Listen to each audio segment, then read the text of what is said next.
Samuel Johnson once wrote, "When a man is tired of London, he is tired of life." But sometimes you can become bored of London. With its constant hustle, bustle, noise and bright lights. But look again and you'll find a hidden, more quieter London, beyond the city centre but still within easy reach of public transport. The London Outer Orbital Path, affectionately known as the London Loop, began in 1996 and was completed in 2001. Divided into 24 sections, the trail travels 150 miles, that's 224 kilometres, around London. So join me as I explore London and in this series, walk in the London Loop.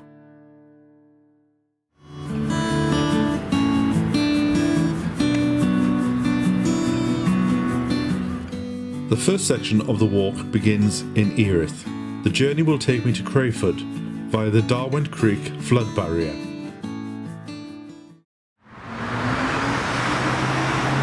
So here we are at the start of the walk. I've come out of Erith train station and it's not the most auspicious start.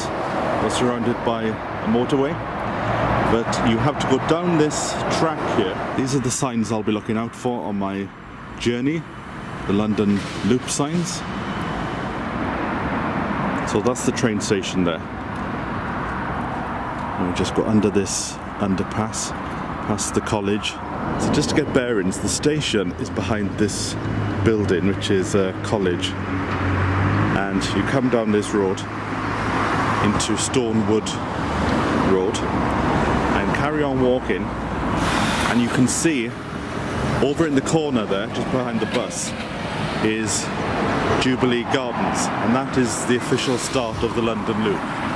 Nice clear signage, I must say. That's a lot easier to follow that. So it looks like there's a bit of work going on, building new apartments.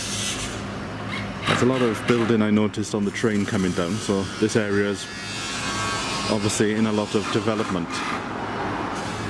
From a gardening point of view, there's not much to look at in Jubilee Gardens. Obviously it's the spring, so there are some spring bulbs out and a bit of a nautical theme there, because we're quite close to the Thames, and I'm assuming the Thames is just on the other side of that low wall. Let's have a look.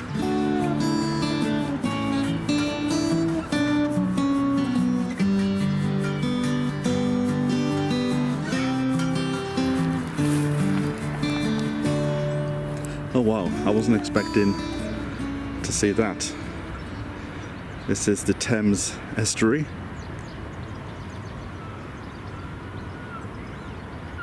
Oh look, they've got some wind turbines down there, and that must be part of the industrial section of London. I wonder what's in there. It's nice and peaceful down here.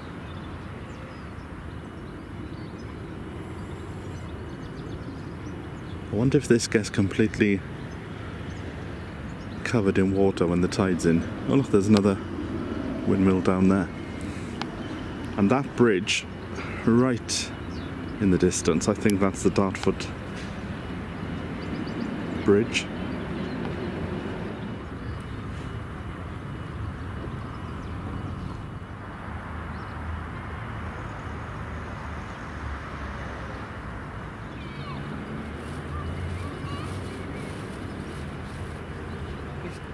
Now these boats here are rubbish barges, and you see them going up and down central London sometimes, and they collect rubbish all along the Thames. The only part of the London Loop that isn't actually connected is the start and the end. So I'm in Erith, and across there, the Thames, that's about half a mile. Across on the other side is Purfleet, and that is where I will end up if I get to complete this London Loop. So this is the only section that you can't walk, and that, even though it looks nice and green, is actually a rubbish tip. That's where they dump all the rubbish that comes up the Thames, and they put some soil on top and cover it with some grass to make it look beautiful. If all goes according to plan, you'll see me in a couple of months, maybe a couple of years, on the other side of the Thames. Now, let's carry on with the walk. So I'm going to leave the quiet of the estuary there, and now I'm heading into the high street of Erith. It's quite quiet. It's a Friday lunchtime that I'm doing this. I did start off early this morning, but one thing that I've learned is London transport doesn't help you to get to places, so I should have started out 2 hours earlier than I planned. Now, I had been warned in advance that the next section is very difficult to find, so it's between the Cross Keys pub and the Playhouse Theatre, and where we're going is actually down the side, but there's no sign, or maybe the sign disappeared. So it looks like you're going to walk onto somebody's car park, but no, there it is. So we're going down those steps. So when you come down those steps, we then end up back down by the estuary. And I'm now heading, I think, to the pier there. I didn't know that London had a pier. Now this is called Erith Pier, also known as Deep Wharf. Now this is where the ships used to dock and where they used to discharge their cargo. I'd love to go down there, but I'm going to crack on with the actual walk, although this is actually open to the public, so if you did want to come and visit, you could take in the sea air. In fact, if they had a few little beach huts, you could be forgiven to think it's a seaside resort. Come down to the sea and look across the Thames to the rubbish tips.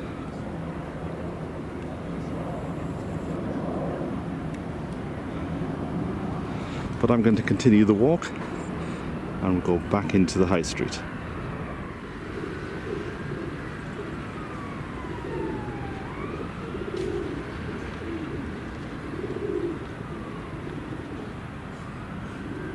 I suspect that's to stop people driving their cars up. There is a feel that at one time this used to be a really busy place, a hub of activity, but now it's all silent. Just the ghosts remain. So once you've navigated your way through Morrison's car park, find these bollards and then we go out onto a busy road, so take care as you cross. And this is Wheatley Terrace Road, but we're not going down there. We're going to take a sharp right up this street here, and then when you get to the top you turn left and the street gets a bit busier. So before we continue down the road, if you want a drink, stop off into Premier there, because we've got about half a mile to walk down this road. Like I said, it's really busy, so take care. Now, all along this stretch are what we used to once called scrap metal merchants, now metal recycling companies. And because I'm basically walking through an industrial site, that's why it's so busy, so take care with things coming out of the side of these pounds. But I have been told by people that this is possibly the most boring part of the entire walk. So it's a bit like a test. If you can get through Erith, and it's only boring from the point of view that there's not a lot of greenery to see for quite a while until we get back down to the Thames, which will be there quite soon. I've got some water with me, so I might stop and have a little drink because it's really rather hot today. Now the road takes a right down there to Manor Way by the roundabout, but we're going straight on. But just before we do, I just wanted to point out, of course, to the side of me, it's that wind turbine that we saw from down the start. And when you're up close to them, they're absolutely massive. But we're heading straight on in the direction of the yacht club. So that's the road I've just walked all the way down. I think what surprised me is you get so used to being in central London with things being so clean. It's sort of a bit of a shock when you come to this area with the amount of dust. Now the road ends here, as you can see the Thames down there and the bridge, but I'm going to be turning left to the Erith Yacht Club, and even though the gate's closed there's a pathway to the side, and just to confirm that we're on the right part, there's our good friend the London Loop man, or person as you'd say these days, showing us the way. Feels like I'm walking down the side of prisoner cell block H. He used to give me roses. This section's also part of the London cycle route. And there we go, the wind turbine. You can't hear it. I know some people say you can hear them, maybe if they're going faster. But we haven't got time to look. Let's get on. Yeah, look at that. Spare bit of land. No doubt houses will be built there in a few years. There's so many good services in London to get rid of your rubbish. It's surprising people will dump. Look, there's a toilet there.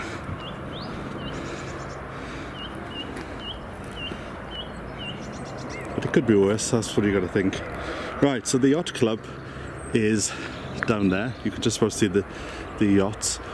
But I'm going through this little section here. Oh, good job I'm on a diet. And here we are on the Thames cycle route. Also the Thames Path and the London Loop. There's a lot of loops going on. Oh, unfortunately, the sign to give us some history on the place has gone. There's somebody just finishing the loop there. It's surprising that the road is only just about a minute away, but just how quiet it is down in this little section.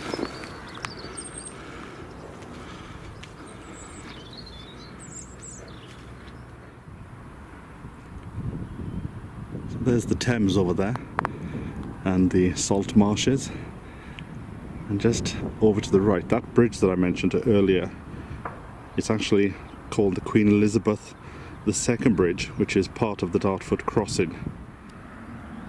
I think you've got to pay a toll to go over that as well. But to the right of it, if you like your horses, there they are, grazing in the field.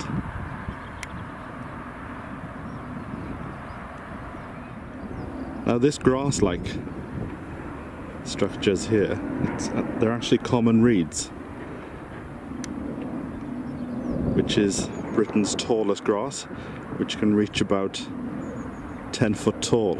I would go down and stand by them, but I think I might fall into the marsh. And these, what's interesting is, are still used to thatch roofs.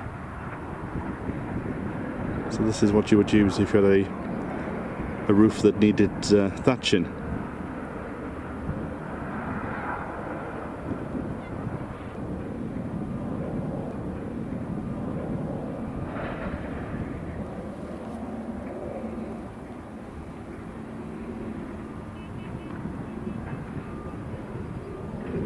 One thing I'm finding about this walk already is it would be quite nice on sections like this just to sit down and enjoy the peace and quiet, enjoy the atmosphere for about 10 or 20 minutes. But this is only the start of the walk. There's about 7.5 miles, 7 miles more to go to the end. So that's one thing I think I need to bear in mind, is enjoy this space, but there's a job to be done and I need to crack on. Always keep in mind there's a cup of tea at the end of it, although I do have a flask so I could stop, but I don't want to stop until I'm at least halfway, because I don't want to have an empty flask and still a few miles to go. So as nice as this is, let's crack on. You could swear they're all sleeping, just not moving at all, just enjoying the hay. And you couldn't get a better day to enjoy it on. It's actually getting quite warm now, so I've taken my jumper off. I'm tempted to take this off as well, but I know it will get cold pretty soon because the time now, let me just check, time is 1:30. Alright, it's not as bad as I thought. I thought it might have been a bit later on in the day. But it's a fantastic view here.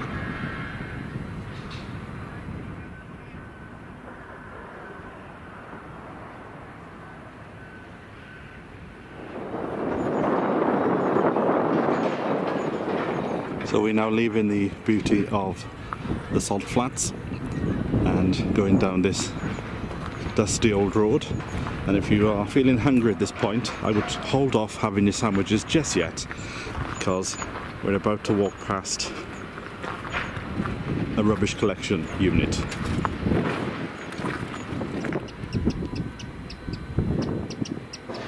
Do you recognise what that bird is? I can't see it, but I can definitely hear it. If you know what it is, tell me in the comments below.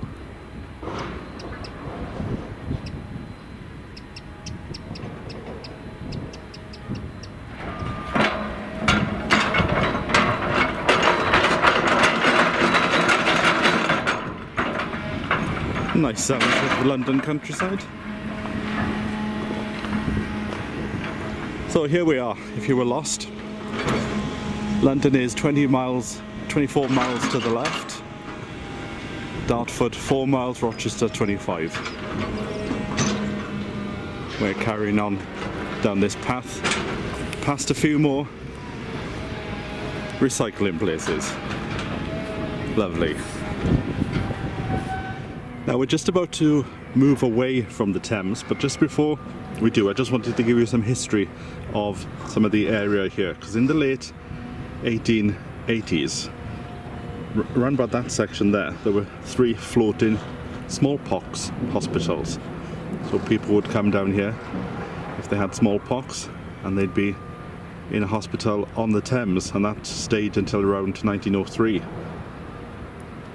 And at that point they opened a nearby hospital instead, and they put all the patients in there, and that's called Joyce Green Hospital, which I think is still around today, in fact. And as you can see, there's the Queen Elizabeth II bridge, as I said, and there seems to be a ship or something moored up just to the side of it. And that bridge was opened in 2001, and it's around 450 meters wide when it was constructed. It was classed as one of the world's longest cable stayed spans in the world.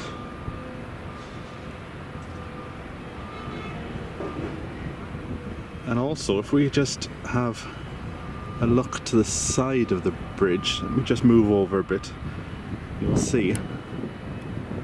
Can you just about see it there? So that building there is the Little Brook Power Station, and there's been a power station on that site since 1839, and that supplies electricity to 1 million households. And then as I just span around to the right, you'll see that this building here is the Dartford Creek Tidal Barrier. So that goes up and down depending on the tide in the Thames. It's just to prevent the areas of Dartford and Crayford being flooded. Now, I'm going to continue down the side of this river because it's impossible to cross over. It's very windy down here.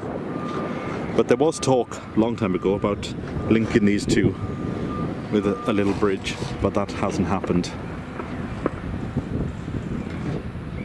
So we say goodbye to this part of London for a bit. You can't actually see it now, but where those people are, in the background of where those people are, there used to be a fireworks factory. But around 50 years ago, the fireworks blew up and so did the factory.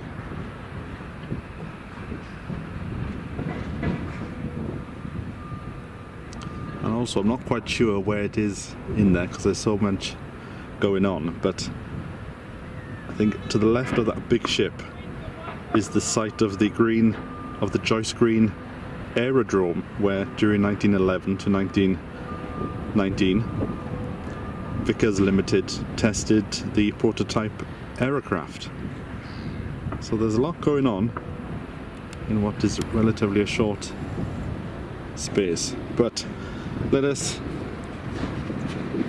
move away from this industrial site. It doesn't smell of rubbish, it actually smells of solvents, glues. So the quicker we can get away from that, the better. So we're now going down the Dartford Creek. I'm now on the other side of the barrier, and there's some more recycling units, but I didn't know they did this. Look at this, you can just about see where the recycling goes in, and it goes through a conveyor belt, and people have to actually sift it. I thought it was all done by computers these days. But there are people there sifting out the rubbish, and you can see it falling down into different chutes. Might be a bit more careful by recycling in the future.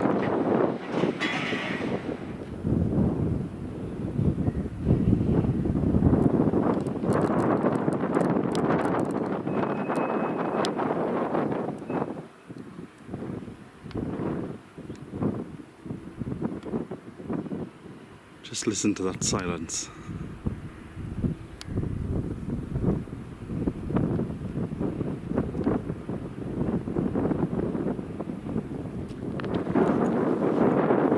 That's what I was searching for. Somewhere that's absolutely silent.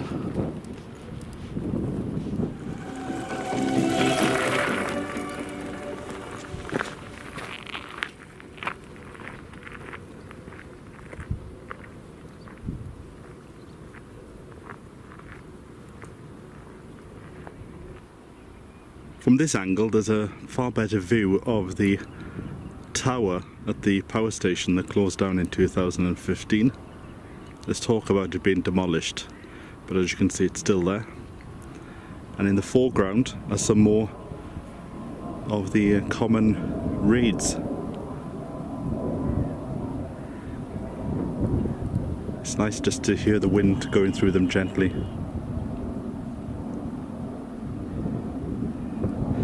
And now the path gets very much into countryside here. And this is the border between Kent and Greater London. So I'm slightly leaving London for a bit. But this is what I would class as real countryside. And perfect against a beautiful day. Now just to the side of those reeds, I've come to a bit of a dilemma. Now that has a sign saying it's the National Cycling Path, but there's also a path down here, and there's no indication of where I'm to go. Now I just so happened to bump into a local, and she said that if I go down this path here, this will take me for nearly a mile into the village of Slade Green, and there I could catch the train if I wanted to end my walk here. But if I want to continue on to Bexley, Old Bexley, I need to go down to this path here, which is part of the cycling network. But as you can see, the path gets narrower and the dominant traffic will be cyclists. So that is the route I shall take and keep my wits about me. But it would be handy if a signpost could be put up. This fork in the road here would be a perfect spot for a little park bench, you know, one of those picnic area things, so you could sit and have a nice cup of tea before going on to the next part. There's some brambles there. If I come back in the autumn, I might be able to pick a few. Right, let's carry on.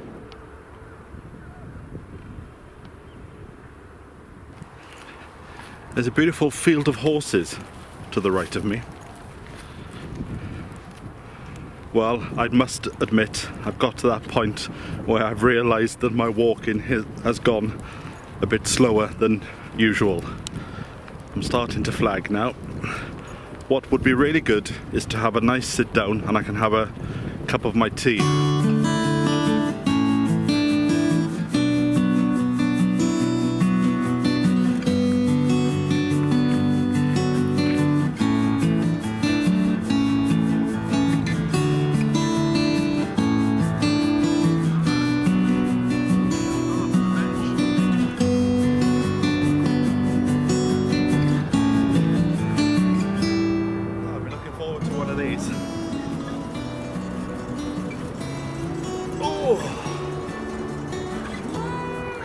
Down, to be honest, but more importantly, I think it's definitely time for a cup of tea. Oh.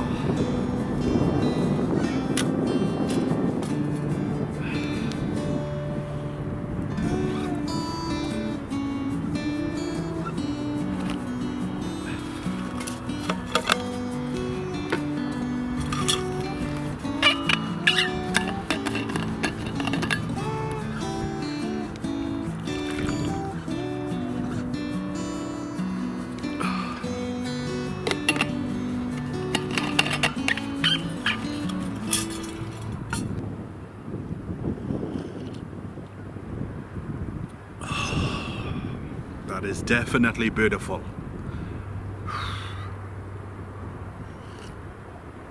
It would be nice to know how far I've got in the walk. Maybe where they have signs, they could put a sort of indication of how far you've walked from that direction, or you know.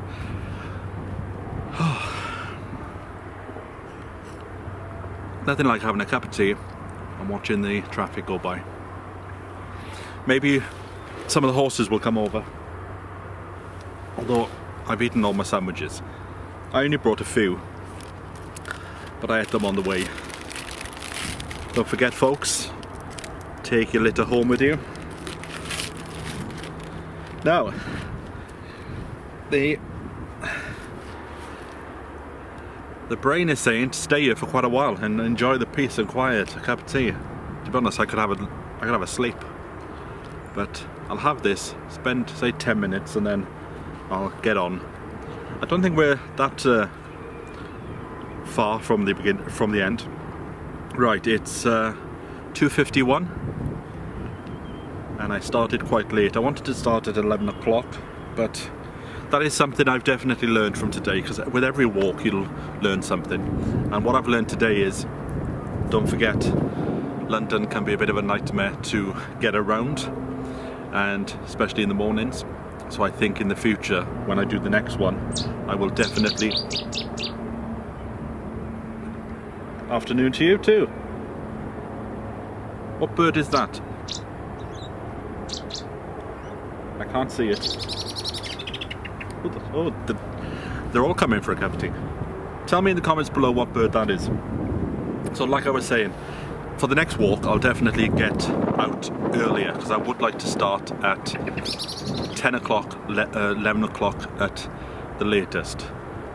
If you've got any hints and tips for somebody just starting out doing walking, a bit of rambling, then tell me in the comments below. Anyway, I'm talking too much. Time for a cup of tea while you enjoy the views.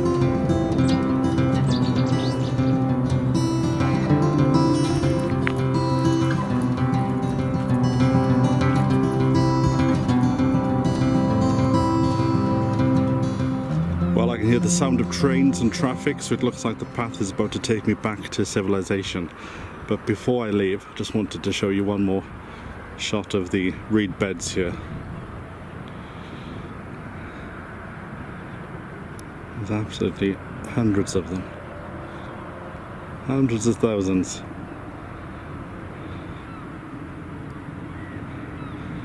Right, now it's time to head down on this little stretch here, and as you can see, I think we're heading back into a busy town. Well, I'm now approaching the Crawford Industrial Estate, so expect more seagulls. And you can see just over the brow there the diggers.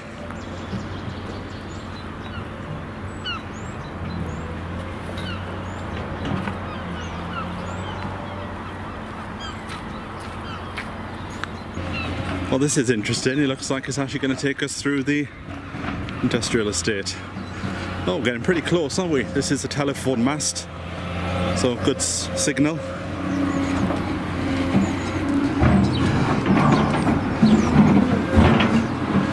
Right, let's get through this quick in case any stones come over.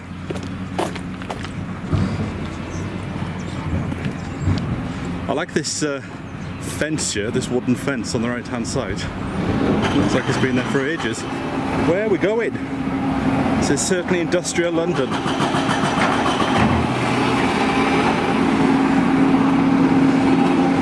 You get to see all the sights.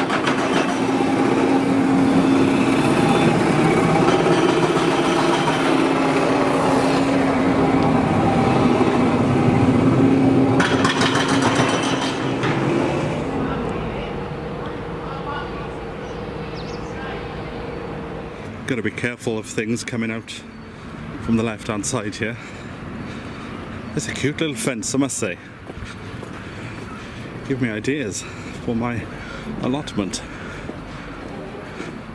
Right, we've got to go under this bridge now, and it's keep to the left. This certainly wakes you up, I must say that. I was feeling a bit tired, but I'm alert now.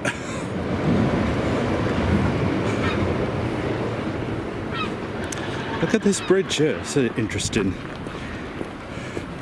Look how deep it is. Look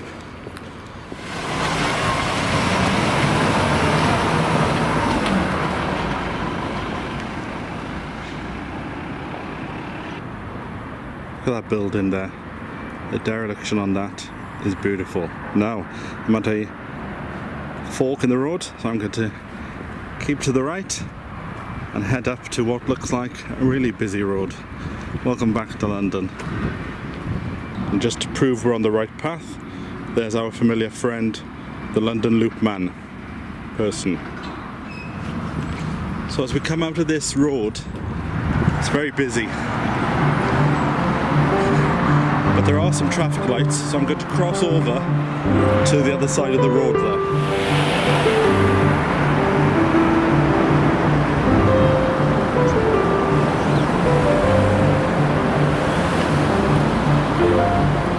So once you've crossed that road, we then have to cross another road and just head down by that field just across the road there. We just press the button again. Now it gets a bit confusing there, so when you cross over, you then cross over the little, there's two roads you have to cross, and then once you cross, then you stay on this path, and on the right hand side of this path is a field, so don't go into the field, just keep on the right hand side. So you should have these flower beds on the right hand side of you. As you can see, the field there, so we're carrying on down the side of the road. It's certainly a busy road, but I can see the London Loop sign. Sometimes you start doubting yourself that you're in the right place, but there's the London Loop person, and I think if we turn right here, we should be back on the loop and heading back into the quietness of the countryside. I actually thought I'd got a bit lost there. What's this? So this is the actual Thames Road wetland. Some steps going down. I'm not going to go down because time is getting on now. I thought I could smell water and I just turned around and there it is. I can hear ducks or something on it. Beautiful sight. Right by the side of the path. It's a lovely little stretch of water here.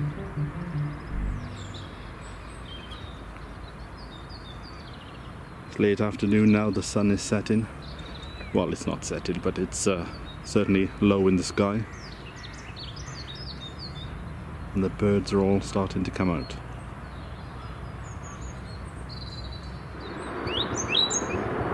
So I'm just coming to the end now of this part of the river. And it's the first time that I've passed houses. and the trees come down there.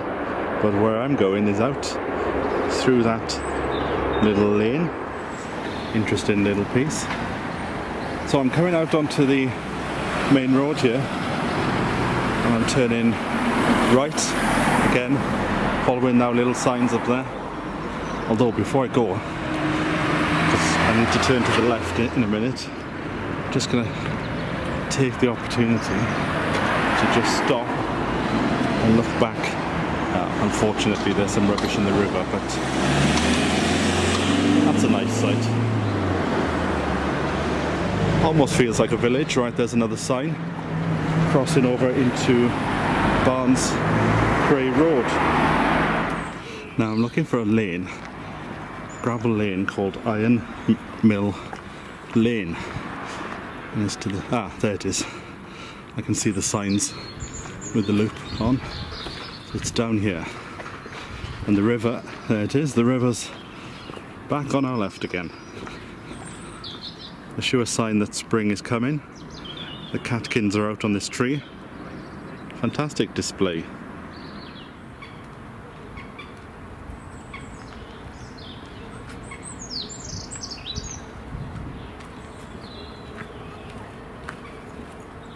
This is a fascinating building here. It's like a massive old air raid shelter. Now the road splits here. I am staying to the side of the river and going down to the left.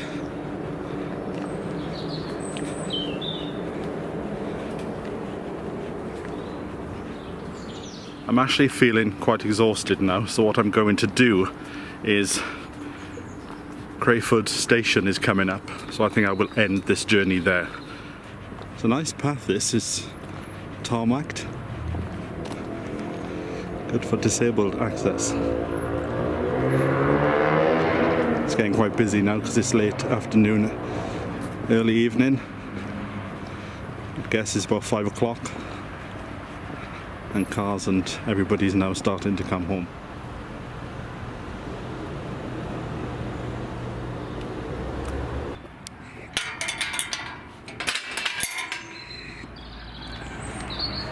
I just spoke to one of the locals and she said the train station's not that far away.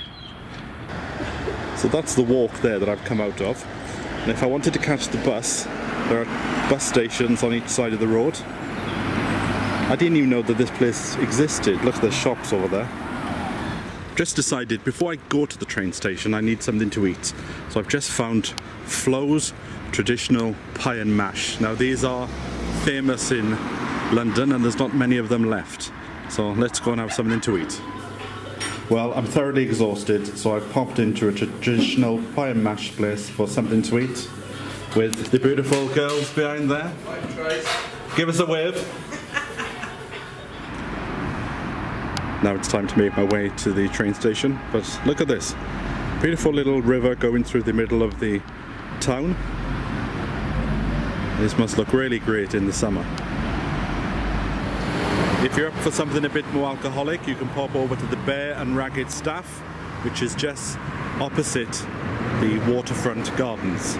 But I'm going to head down the other side of the high street now, because they tell me that the train station is not that far away.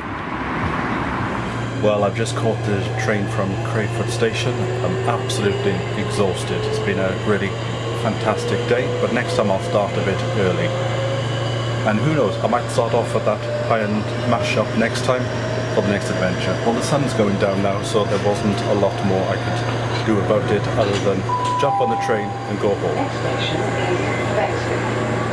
So I hope you will join me on the next adventure. So until then, from me, bye for now.